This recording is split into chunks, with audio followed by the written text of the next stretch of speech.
इनको। अच्छा उस्ताद जी।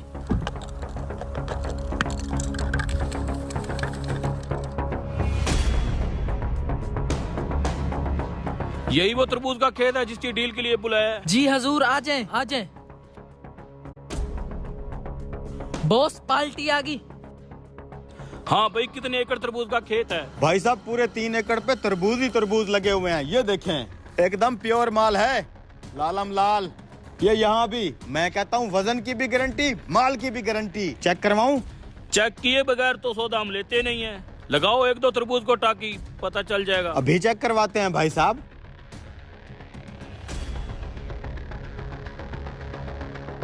ये देखें भाई साहब, माल तो एकदम लाल है। कितने पैसे मांग रहे हो? भाई साहब सिर्फ लाल नहीं है, मीठा भी बहुत है। 3 एकड़ का सिर्फ 10 लाख डिमांड कर रहे हैं। 10 लाख तो बहुत ज्यादा है, देने वाली बात करो।